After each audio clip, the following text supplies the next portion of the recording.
मेरे पास वो मेरी मेमोरी जो है वो मौजूद है, तो उससे हम सारा करते थे। और तकरीबन 2.5 साल मैंने और मुन्ने ने ही काम किया है। मोबाइल पे थंबनेल बनते थे, मोबाइल पे एडिटिंग होती थी, सब कुछ। तो अब मेरे साथ एक टीम आई है।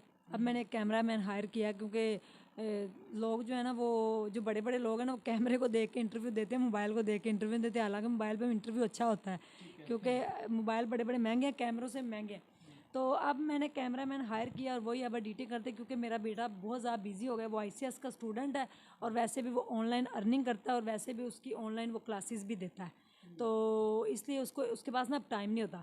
तो अब मैंने कैमरा मैन और एडिटर जो है मेरे पास मौजूद है, तो उसके थ्रू जाते हैं। तो ये मैंने छोटा सा ऑफिस के अंदर ही पॉडकास्ट बनाया है, क्योंकि 3 साल हो गए चिंग चिंग पे जा जा के ना मेरी मत मारेगी, तो गाड़ी तो मेरे पास है नहीं। तो चिंग चिंग वाला भी अब जो है ना, वो भी इतनी दूर नहीं जाता। तो मैंने कहा अब यहाँ पे घर पे लोगों को बुलाएं, और किसी के पास अगर कोई टैलेंट, कोई क्रिएटिविटी या कोई मोटिवेशनल स्टोरी है, तो वो आके अगर मेरे प्लेटफॉर्म से बताना चाहता है कि किसी को उससे मोटिवेशन मिल सकती है, तो वेलकम, वो आ सकता है। अच्छा, महान आपके जितने भी प्रोजेक्ट हैं करोड़ों से कम नहीं है, लाखों करोड़ों। तो स्ट्रॉन्ग उस्मा जो है महाना यूट्यूब से कितना कमाती है? ये तो आपने बड़ा मुश्किल से क्वेश्चन पूछ लिया। बिल्कुल नहीं, आसानी से आप लोग जैसे विथड्रॉ करते हैं तो आप आसानी से बता दें। मैंने एक माह यानी कि मेरी इनकम 8 लाख रुपए भी आई थी यूट्यूब से जी। ठीक है। यूट्यूब से 8 लाख रुपए भी आई थी। फिर बस आप समझ लें कि इसके 3 से कर ले तो आ जाती है अच्छा, इतनी। आ जाती है। हाँ, तो पहली अर्निंग कितनी हुई थी? पहली अर्निंग मेरी आई थी 1,31,000 अच्छा। जी।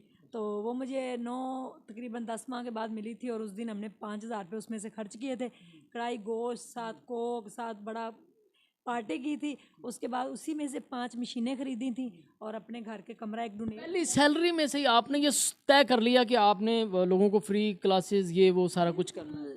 जब मेरी फर्स्ट इनकम आई थी, तो उसी वक्त से चैनल इसी बेस पे बना था। मेरे बेटे ने कहा था जब आएगा तो 70% हम वोमेन एम्पावरमेंट के ऊपर स्पेंड करेंगे। तो अब तक तो मैंने करोड़ों कमा के करोड़ों दे भी दिए। वाटर फिल्टर प्लांट हमने लगाया, लाहौर से 10 घंटे की मुसाफत पे है वो। हवा तौंसा शरीफ से आगे शहर है, तो वहाँ पे बस्ती डगर वाली में हमने फ्लड के अंदर बड़ा काम किया। वहाँ पे 60 लाख का लोगों को राशन दिया था। फिर वहाँ पे एक वाटर फिल्टर प्लांट लगाया। कैंसर के पेशेंट थे, लोगों को किडनी की प्रॉब्लम थी, खारा पानी था, तो अब मीठा पानी पी रहे हैं, वो दुआएं दे रहे हैं। उस वक्त भी मेरे साथ बड़े लोग जुड़े थे। उसके बाद फिर सिलाई स्कूल मैंने तो अपने घर से स्टार्ट किया था। चली तो मैं अकेले थी अपने मुन्ने के साथ, लेकिन फिर लोग साथ जुड़ते गए, तो ये एक बड़ा सा यानी कि जो है जंगल बन गया अल्हम्दुलिल्लाह। चारों तरफ पहले जंगल ही था, अब एक शहर आबाद होने शुरू हो गए हैं। 1 मिनट ये।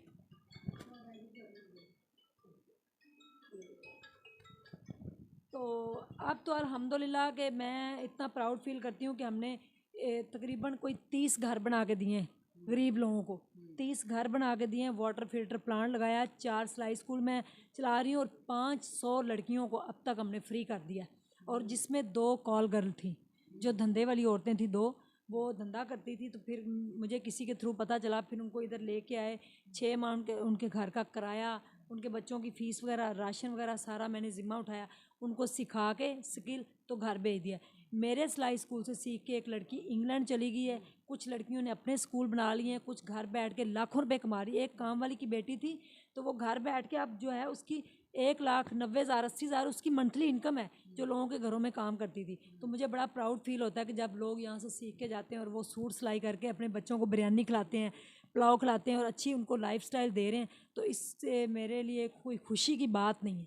अच्छा, जितनी भी अर्निंग हुई उससे कोई प्रॉपर्टी घर अपना जाती, ये तो रेंटियर है, कोई बनाया अभी तक? नहीं नहीं, ये रेंट का घर है। मेरे पास अपना 2.25 मरले का घर है, जिसमें से एक मरला जो है वो अब्दुल जबार के नाम है, और एक मरला मेरे नाम है। वो एक मरला मैंने डोनेट कर दिया। उसकी मैंने वसीयत लिखी हुई है कि जब मैं मरूं या जब ये सेल करें, तो जो आधे पैसे इसके होंगे वो आपने डोनेशन दे देनी है इसी हॉस्पिटल को जो बनने जा रहा है।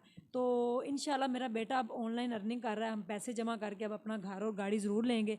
लेकिन अभी नहीं फ़िलहाल, क्योंकि अभी ये जो हॉस्पिटल है इसका बहुत बड़ा मेरे ऊपर एक ज़िम्मेदारी है कि हॉस्पिटल जल्दी से जल्दी कंप्लीट हो जाए, ताकि मैं इससे सुरखरू हो जाऊँ।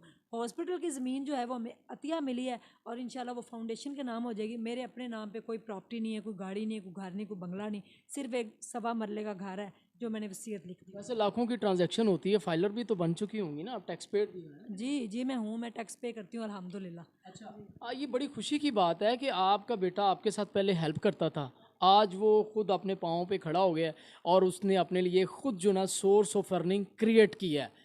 अल्हम्दुलिल्लाह मेरा बेटा 13.5 साल की उम्र में ही जो है ना वो इस चीज़ में आ चुका था, और 14 साल की उम्र में मेरा चैनल उसने बनाया था, और आज वो 17 साल का हो गया, और अल्हम्दुलिल्लाह एक दिन उसने सिर्फ और सिर्फ 10 मिनट के अंदर 17,000 रुपये कमाए थे, अर्न किए थे 17,000। और अल्हम्दुलिल्लाह वो 17 ईयर का बच्चा है, ओल्ड इसकी एज है, तो ICS का स्टूडेंट है। सुबह वो 6 बजे से लेकर रात 1:30 बजे तक काम करता है, कॉलेज भी जाता है अपना। इस एज के बच्चे सो के नहीं उठते, यानी कि वो बड़े शाना लाइफस्टाइल चाहते हैं, लेकिन वो बच्चा सुबह 6 से रात 1:30 बजे तक काम करता है। 2 बजे वो सोता है और सुबह 6 बजे फिर उठ जाता है। अब तो रोज़े हैं, फिर उसकी रूटीन डिस्टर्ब हुई है 2-2.5। अभी कहाँ है वो? अभी वो कहाँ है? अभी वो कॉलेज से आया तो अभी सोया है बेचारा। अच्छा। तो अब तक उसने 75 स्टूडेंट जो हैं वो फ्री कर दिए हैं, ऑनलाइन उनको अर्निंग सिखाई है, जिसमें से उसने 15 स्टूडेंट को फ्री सिखाया है और 60 से फीस दी है। वो भी वो कोर्स लॉन्च कर रहा है जो जिनकी मार्केट के अंदर जो फीस है 80,000 70,000, यानी कि हम एडमिशन लेने में और मेरा बेटा जाते थे तो हमारे पास फ़ीस नहीं होती थी, लोग हमें सिखाते नहीं थे। तो उसने इस चीज़ों को मद्देनज़र रखते हुए थोड़ी सी फ़ीस के अंदर लोगों को बिल्कुल सही सिखा रहा है। सोशल मीडिया एक झूठ है, लोग यहाँ पे झूठे थंबनेल, झूठ बोलते हैं, झूठी स्टोरियाँ क्रिएट करते हैं, झूठा लोगों को ऑनलाइन अर्निंग का भी फेक यानी कि उनको समझाते हैं। मेरे बेटे ने अल्हम्दुलिल्लाह ये दूसरा उसका कोर्स का यानी कि दूसरे बैच की आज मेरे ख्याल में 8 के 9th क्लास जा रही, और पहला बैच उसने फर्स्ट बैच जो फ्री किया है, लोग इतने सेटिस्फाइड होके गए हैं और उससे लोग अर्निंग भी कर रहे हैं। इससे हमें बड़ा प्राउड फील होता है। अच्छा स्ट्रॉन्ग उज़्मा, हर यूट्यूबर आपकी ज़िंदगी में इतनी अर्निंग आई है तो मॉडर्न नहीं हो सकी, आज भी सादगी को प्रायोरिटी देती हैं, उसकी क्या वजह है? मेरे जो वाला साहब थे ना, अल्लाह उनको जन्नत नसीब करे, वो 2.5 माह पहले उनकी डेथ हो गई है। तो उन्होंने हमारी तरबियत की, तो वो बड़े एक सादा दिल इंसान थे। मैं आज आपको ना ये सूट के अंदर शायद इंटरव्यू दे रही हूँ, आप अचानक आ गए, वरना आपने देखा होगा मैं अबाया के बगैर ना बाहर जाती हूँ। अबाया में ही मैंने देखा, जितने भी इंटरव्यूज करने गई आप अबाया पहन के जाते हैं। मैं अबाए में ही रहती हूँ। तो मेरे अब्बू ने हमारी तरबियत जो है ना वो बड़ी अच्छी की है। मेरे भाई हैं अल्हम्दुलिल्लाह, और मेरे अब्बू जो थे, तो मेरे भाइयों को जो है ना वो आज प्राउड फील करके चलते हैं कि मीडिया के ऊपर आने के बाद लोगों ने बड़ा क्रिटिसाइज़ किया था कि आपका चैनल नहीं चलेगा क्योंकि आप मेकअप नहीं करती हैं, आप बाल नहीं खुले छोड़ती हैं, आपके पास माइक अच्छा नहीं, कैमरा अच्छा नहीं। तो मैंने इस सोशल मीडिया के अंदर रहते हुए, पर्दे के अंदर रहकर 5 लाख मेरे 5.5 लाख सब्सक्राइबर हैं आपके सामने, और फेसबुक पे मेरे 6 लाख फॉलोवर होने लगे हैं। तो ये सारे मैंने पर्दे के अंदर रह के लिए हैं। ज़रूरी नहीं कि आप जो है वल्गैरिटी फैलाएं, वल्गर बातें करें, वल्गर यानी कि बातें करें, या आप झूठ बोलें और झूठी आप स्टोरियाँ क्रिएट करें तो आप पैसा कमा सकते हैं। जब आपकी तरबियत हुई होती है ना तो फिर उसका आप पास रखते हैं। तो मेरे भाई आज बाज़ार में जब जाते होंगे तो प्राउड फील करते हैं कि स्ट्रॉन्ग उज़्मा के हम भाई हैं, क्योंकि उनको आज तक अल्हम्दुलिल्लाह इस तरह की कोई चीज़ देखने को नहीं मिली कि हमारी बहनें सोशल मीडिया पे आके हमारा गिराना जो है उसको जो है ना वो बदनाम किया है। तो मेरे अब्बू की तरबियत है ये सब कुछ, उनका वो बड़े सादा इंसान थे, तो मैं उनकी औलाद और उन्होंने तरबियत किया।